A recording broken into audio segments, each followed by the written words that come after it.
Bienvenue dans notre nouvel épisode, la gratitude et la promesse de louange dans le psaume 116. Avant de commencer, n'oubliez pas de vous abonner pour ne manquer aucun épisode de notre exploration des richesses de la foi. Dans les psaumes, l'expression de la dévotion et de la louange à Dieu est une thématique récurrente. Le psaume 116 en offre un exemple poignant de gratitude envers Dieu et de promesse de louange et de service en retour. Ce psaume est souvent interprété comme une expression de reconnaissance pour une délivrance personnelle ou une intervention divine dans la vie du psalmiste. Le psalmiste commence par déclarer son amour pour Dieu, affirmant que Dieu a entendu sa voix et ses supplications. Il exprime sa confiance en Dieu, même au milieu de situations périlleuses et de souffrances. Le psalmiste reconnaît que Dieu l'a sauvé de la mort, que ce soit physique, spirituelle ou émotionnelle. En réponse à cette délivrance, il promet d'offrir un sacrifice de louange à Dieu et d'invoquer le nom du Seigneur.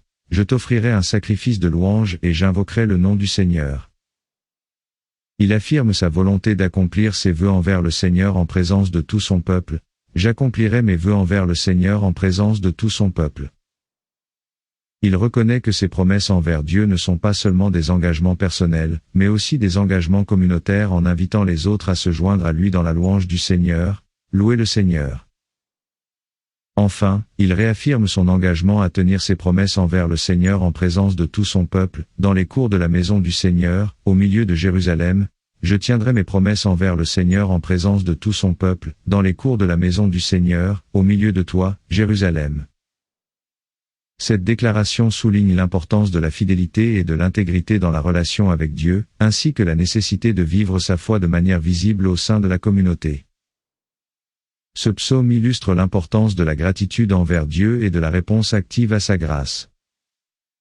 N'oubliez pas de vous abonner pour ne rater aucun épisode de notre émission.